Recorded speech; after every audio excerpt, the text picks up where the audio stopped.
Sulli-Ween here, or you can call me Sully. Well, I've not only passed 1,000 subscribers a couple of years ago, but now I've reached my 500th video, and what I got is a look back at an animation era from Disney that I grew up in. And since the release of the live-action Lilo and Stitch movie, opening up a possibility for more remakes from this era, which I doubt with Atlantis and Treasure Planet, considering that a fan following of these films isn't enough to warrant a remake and how they're still flops during their initial release, there's no better time than to go over this group of films from a period known as the experimental years, or as I like to call it, the post-Disney Renaissance films.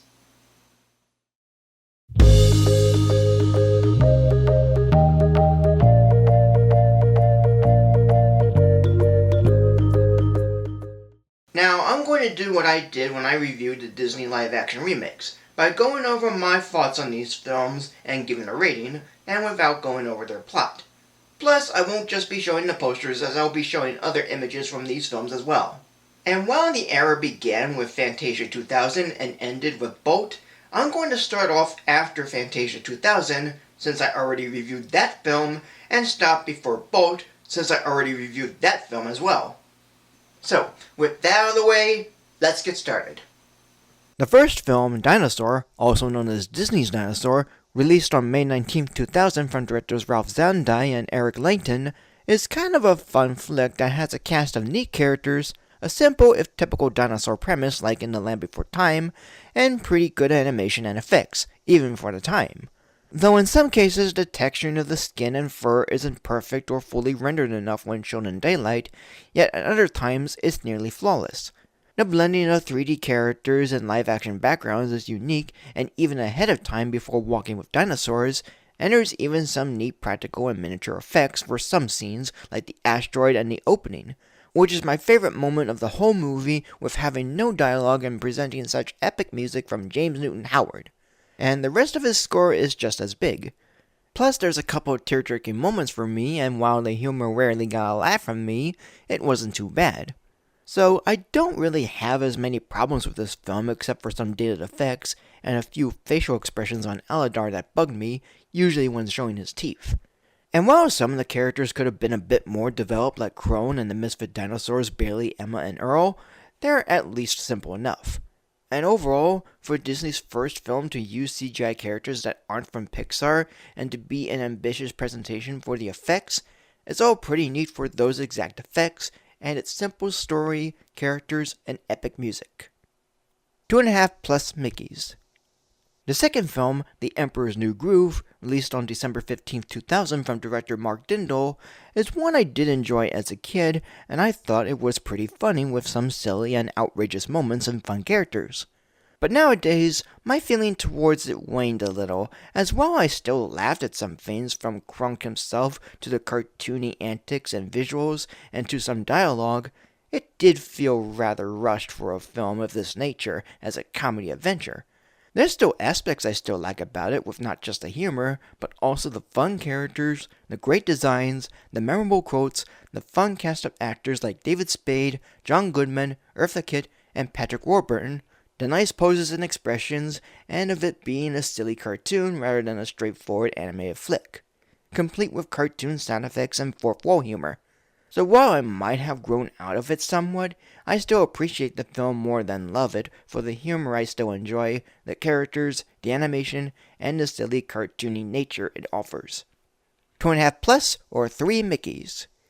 The third film, Atlantis the Lost Empire, released on June 25, 2001, and from directors Gary Trousdale and Kirk Wise, who also did Beauty and the Beast and The Hunchback of Notre Dame, was the only film from this era of Disney that I saw in theaters, owned on VHS, watching it more times than The Emperor's New Groove, and I happen to like it now as I did then. The animation is cool and often pretty looking. The characters are fun, which includes the side characters, each of whom have distinct personalities and quirks that make them enjoyable. The cast voicing them is perfect, like Michael J. Fox, Cree Summer, James Gardner, Corey Burton, Don Novello, Leonard Nimoy, Albert Brooks, and Jim Varney in his final role. The production design is nice, the action is neat, and there's plenty of memorable quotes and scenes, with my favorite scene being when Milo and Kida swim underwater to read the ruins. Now, it's not all perfect, as while the character designs are always on model, Milo tends to go back and forth from serious looking to silly looking, and it makes it rather off, even if I didn't mind. And on occasion, there's dialogue that hints at Rourke and the crew's motivation near the end, and it's not exactly subtle enough. But in a way, I find this film to be one of my favorites from this Disney era, and my feelings on it remain the same. It's fun, cool, funny, beautiful, and altogether impactful and memorable. 3 or 2.5 plus Mickeys. The next film, Lilo and Stitch, released on June 21st, 2002, and the first film from directors Dean Du Bois and Chris Saunders, is interesting for what it is. It has beautiful animation, fun characters, neat songs including ones from Elvis Presley, nice humor, and some sweetness. It may be a bit rushed compared to the live-action remake, as Jumba and Peakley have as much, if little, screen time, most of Stitch's behavior is tame, and Lilo and Nani do offer a neat, if alright, dynamic as sisters, even though the remake made a couple of improvements, if not some questionable choices, but that's another time. Plus, this take of the Hawaiian roller coaster ride scene is better at giving Lilo a close enough family moment with Nani and David, and of Stitch being at his most vulnerable when confronted with guilt of being the cause of Lilo and Nani trying to do their best, leading to a scene of Stitch feeling lost, which is a teary-eyed moment for me. In a way, I do prefer this original than the remake with how simple and to the point it is, even if it's rushed and has an odd moment or two. And by the way, I did watch this on DVD, as I know the Disney Plus version has edited some things around it, and I grew up with the TV broadcast of it where this scene was edited out. And I'm glad to own a copy of it. In the end, despite a couple of issues, I do like this film for its wonderful animation, good characters, and fine humor. 2.5 plus or 3 Mickeys. Treasure Planet, released on November 27, 2002 from directors John Musker and Ron Clements of The Little Mermaid, Aladdin, and Hercules, is one that I found to be really okay. Almost good even. That's not to say I found it all bad, but it's one I nearly like, yet it felt a little forgettable at times, even as the sci-fi version of Treasure Island, which is actually what it is, going beat by beat of the Robert Louis Stevenson novel, even though I grew up with Muppet Treasure Island. The mixing of 17th century and futuristic settings certainly sounds jarring, but it looks cool. The integrating of CGI and hand-drawn is well done. The music of James Newton Howard ranged from sweet to big. The 2 songs by John Resnick of the band Goo Goo Dolls are alright, if kinda forgettable. The action is fun, the humor is nice, the characters with their designs and relationships are good, and it's all around pretty nice to engage with, from the opening narration of Tony J to the final image.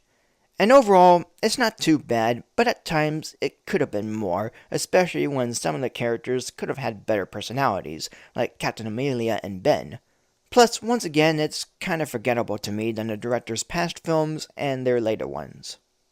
2.5 plus or 3 Mickeys. Brother Bear, released on November 1st, 2003 and directed by Aaron Blaise and Robert Walker, is a unique one in how it all went. It has beautiful animation, some fun characters, and an interesting story. At least for the second half, when the main character Kenai magically becomes a bear and travels with a younger bear Coda. Not that there's anything wrong with the first half, which is neat in presenting a native Alaskan culture and establishing the brotherhood of the 3 characters, but it's presented in 1.751 aspect ratio when Kenai was a human and then goes widescreen when he turns into a bear. I get that it's done like a visual storytelling aspect, but it kind of bugged me that it's done this way. Regardless, I find this an interesting film. The humor is nice, mostly with these 2 Moose brothers, Rut and Tut, voiced by Dave Thomas and Rick Moranis, basing them on their Canadian brother characters Bob and Doug McKenzie from Second City Television. The songs during the montage sequence by Phil Collins and Mark Martina are alright, and while not quite as memorable as the songs from Tarzan, since Phil Collins did the songs for that film too, I did like them enough. And the characters, both animal and human, are good, as well as the casting of the characters, which includes Joaquin Phoenix, Michael Clarke Duncan, and Jeremy Schwartz.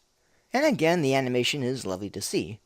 So while I'm a bit annoyed with the aspect ratio change, I still like the film, even though the second half is better for me. 3 or 2.5 plus Mickeys. Home on the Range, released on April 2nd, 2004 and directed by Will Finn and John Sanford, is a lot crazier and cartoony than Emperor's New Groove as a comedy, but as a western, it's not too bad. In fact, I found some things I laughed at, which includes a drag-related mention. Yet there's some puns and references that are obvious and unfunny, and moments that I'm a little unsure of. The animation is wacky, the songs and music by Alan Menken is a little forgettable, the casting is okay like Roseanne Barr, Jennifer Tilly, Judi Dench, Randy Quaid, and Cooper Gooding Jr., the story is basic, and there's some points that make little to no sense, like how Grace is unaffected by Alameda Slim's singing. So even though the slapstick humor is more wild than in Emperor's New Groove, it's not quite as memorable as that film, as I've seen it more times than this one. But I do appreciate some things about it, like the characters and the casting, the silly animation, and yes, even some of the humor. Not as bad as many people make it out to be, but it's half decent at least. 2.5 plus Mickeys. Chicken Little, released on November 4th, 2005, and again directed by Mark Dindal, is Disney's first fully computer anime movie. And while the look of it is more fitting for a direct-to-video or direct-to-streaming film, the story attached to it feels like it's on the same level, as it's pretty questionable and mean-spirited in some instances. There are certain visual gags I chuckled or laughed at, but it's not too much even for a sci-fi fantasy comedy that's based on the Chicken Little fairy tale. The opening song is decent if slightly memorable, and not much with the other songs, both old and new. The character designs are okay, even the aliens are cool and sometimes cute looking, and some of their names are idioms taken literally like fish out of water or run to the litter, while others are presumably from their tales like Foxy Loxy and Abby Mallard, aka Ugly Duckling. Unfortunately, the all-star voice talent isn't much of a saving grace, even with names like Gary Marshall, Don Knotts, or Harry Shearer, because much of the story is a victim-blaming narrative, but kind of harsh given that no one, except these three, still believes Chicken Little about the falling sky after 1 year, and Mr. Cluck, Little's dad, is worse for not just being supportive enough, but given unconvincing dialogue whether he believes his son or not. I get that he doesn't want to be embarrassed by the town, but this is surprisingly weak. And overall, it felt like a boring mess of at least trying but not succeeding. Odd considering this is Dindal's second movie about anthropomorphic animals after Cats Don't Dance, which is better, and Disney's second movie about the same thing after Robin Hood and before Zootopia. But for what it is, in spite of the animation, designs, and jokes, it lacks in giving a compelling story to enjoy, and the substance it contains barely helps. 2.5 minus or 2.5 mixed Mickeys. And finally, Meet the Robinsons, which was released on March 30th, 2007, directed by Stephen J. Anderson and based on the William Joyce book, A Day with William Robinson, is quite delightful in a strange way. There's some twists and turns of a couple being kinda predictable, while others still surprised me. Everything in the story connected beautifully. The Robinson family is rather dysfunctional, but silly enough to give me smiles. The bowler hat guy has the appearance of a stereotypical mustache villain, but his backstory made sense for who he really is. Danny Elfman's music is strangely fitting, if rather forgettable. The humor isn't all funny, but it wasn't all bad to at least give me a smile or two. And much of the film is crazy in its approach and premise, but I was very much invested in it as it kept going. And once it all wrapped up, it ends with a quote from Walt Disney that's very well said for any generation, even to carrying the film's own motto of, keep moving forward.